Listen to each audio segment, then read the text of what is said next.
So, object relationships and file I/O. In this program, you're going to perform a statistical analysis of scores for a class of students. The class may have up to 40 students. If your text file has 41 records, please ignore the 41st record. Only read the first 40.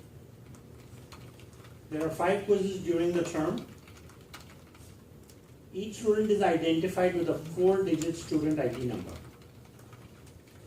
The program prints the student scores and calculates the statistics for each quiz.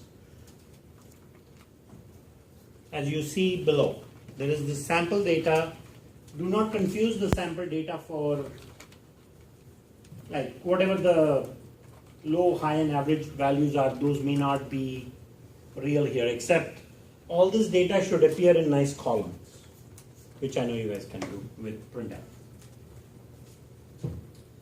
So program prints lowest, highest scores for each quiz and also the average. These are all the concepts you guys are going to end up applying. File I/O, working with array of objects, wrapper classes, and specifically we're going to be working with integers, as you can see the quiz scores, and then you have OD that has to be applied. A significant part of the design is already provided to you in the program. So you have the actual test data, which has 15 records. You should test your code with 41 records, so the boundary conditions are adequately tested. Because I'm expecting 40, and you should be able to print the one record that was not considered, and that will be a nice user-friendly thing to do. So basically, this is what you have to do. You could do this all in main. You could read student data from a text file, compute high, low, and average, and then print the information. If you do it in main, like I said last time, it would not get you full credit. In fact, it won't get you any credit. So you must follow the design that I am proposing here. You can call this, you can create you should use packages now that you guys know what those are. You can create whatever package name you choose. Most likely you'll call it Lab5 or whatever. And then we have a student class. This is the easy part. You create a student ID, 5 quiz scores, write these methods. Right? Most of you may have already done this. Then you have the statistics class, which has these 3 one-dimensional arrays, and you have to go and write these methods. So you basically, the way you link student and statistics is through association. You pass the student array,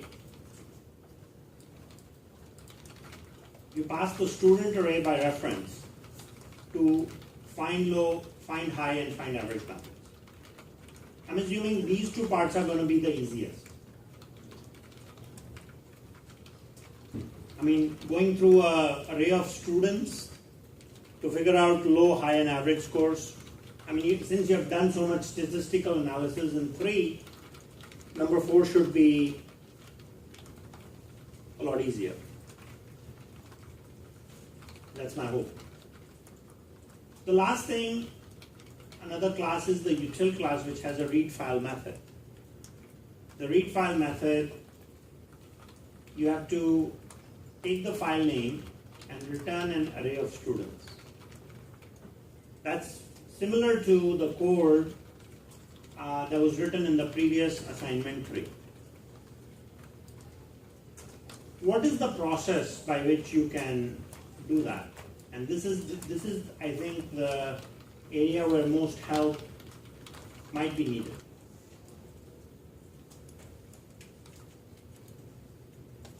And read the file and build the student array. That's what you have to do. So please parse this step by step. And I tell you code-wise exactly what you need to do. It's very detailed, right? You open the file, and I want to hear questions as I'm stepping through the recommendation to make sure you understand what's to be done. You open the file using a file reader object. You all know how to do that. Like file reader, file reader add equals new file reader. Right. And File name yeah. in a try catch. Right? Then in a loop, you call the read line method and read one line at a time. Right? Then you have to tokenize the line using the string tokenizer object. So, I was looking at the string tokenizer and it says it's a legacy class, so why are we using it here? Why not use something else? Because it's kind of like, isn't it kind of an older... It's deprecated. Is that what you mean by lazy? Yeah. It's deprecated? Yeah. It's because if we were to deal with other tokenizing elements, it requires usage of regular expressions. I see. And therefore the avoidance for now. Okay. Are we gonna see those this quarter or not? Okay. Instead of tokenizing each individual thing, right?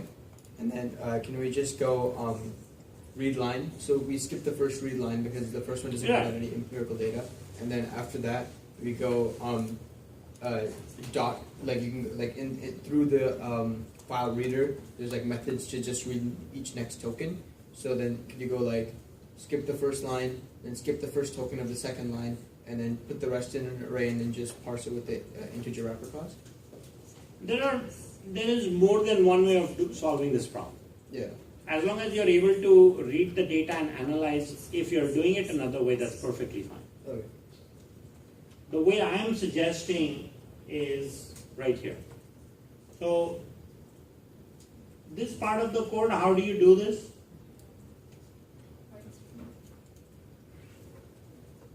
I have a little code snippet here that shows you exactly how to. It says, open a file. Can you all read that in the back? Yes. So you open the file, open a buffer, and while not end a file, read the line. And it basically prints it. So this shows you, this particular program, readsource.java, shows you these two steps. Right? Then how do you token each line? How do you tokenize each line? Well, you go down here and it shows you the code for that too. You create a string tokenizer object and you say while st has more tokens, so each one of these will print in a separate line. So if, like this will be a separate token, is a separate token. It's using the space as a delimiter. And this code shows you how to tokenize, right? Where do you do this part? Once you have read the line, if line is equal to null, end of file, otherwise else you go and tokenize. Right? Now, each token is to be converted into an integer using parsing method. How do you do that? Right, like this. You got the token from the string tokenizer, and you do this parseInt method call, and you get an integer. And then you take this value and save it in the right property. So you have to figure out student quiz combination, which is like a two-dimensional array, right? That's it. That's what I did last time, but I gave you the code even this time actually. All this stuff, it's like giving you the code. You can technically copy it from the third assignment, file.io class, but it's right here. All you have to do is stitch it together, and voila, you'll have, what is voila anyway? It's French. I know. Oh, okay, thank you. It's done. So do you do the string tokenizer in the else statement, or would you make another method for that? You can decide on that as you see fit. You can do it all in one method. Okay. Have fun. I mean, whatever you want. See, I like to break things down into methods, because then I feel I feel the code is maintainable. But you develop your own style. This is an art. I'll have to learn French properly. I thought I did, but I didn't.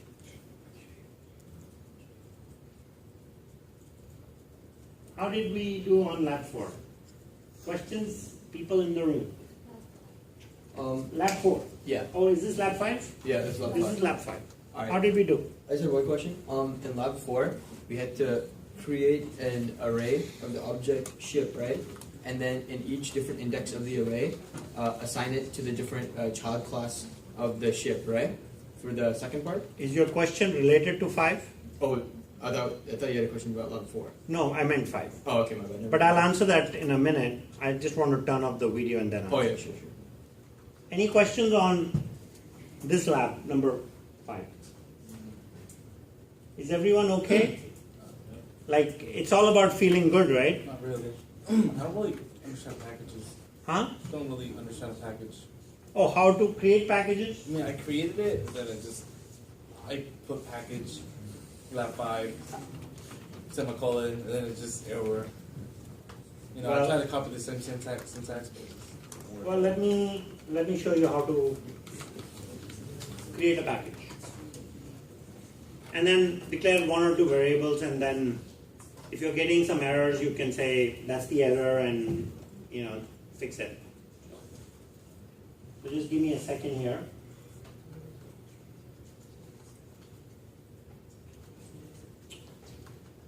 I am expecting class diagrams, folks. Lab 3 grading, I was a little forgiving about class diagrams, but 4 onwards. You're working on 4 right now, right? If you haven't submitted a class diagram for 4, please send it, so you don't lose points. And starting number 5, send everything together. I'll accept 2 parcels for lab 4. Yes. Do we have to start sending the README checks as well? Oh yeah, readmes is like if there are special instructions. Right now I don't see any special instructions I'm going to have to follow. Okay, so I'm going to create a new package, a new project.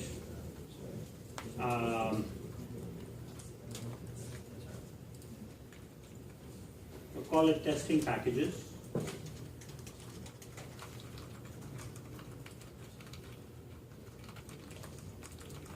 So right click and create a new package.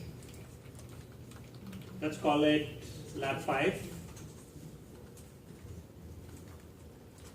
And let's also create a new package called the driver.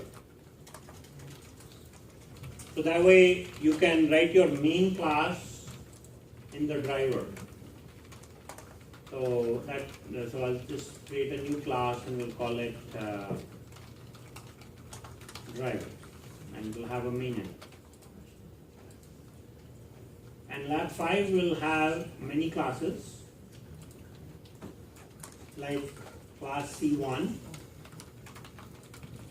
and class C2.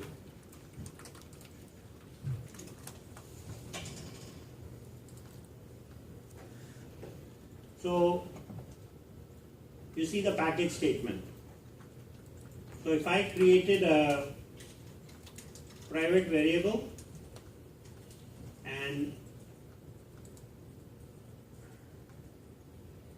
wrote some code,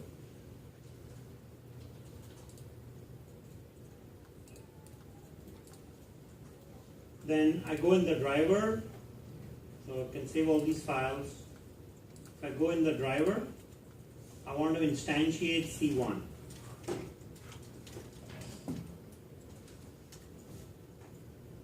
I get an error. These red things are some things that you should always solve. And what you got to do is import Lab 5 package. Now the problem goes away. Right? And And if you want to use properties of C1 and C2 and so on, the thing is for Lab 5, everything is going to be protected. Everything is going to be private with public methods. All the properties are private, all the methods are public. So, yes. Why couldn't we just put driver in the same package? You could, but I'm demoing, and this is a sort of clean way of coding. Do you recommend All the that? things in the kitchen stay in the kitchen. Living room things are in the living room. If I start bringing things from the kitchen in the living room, let's cook next to the TV, right? It doesn't make sense. So, yes. So would packages kind of be the equivalent of libraries in C? Yeah, you could think like the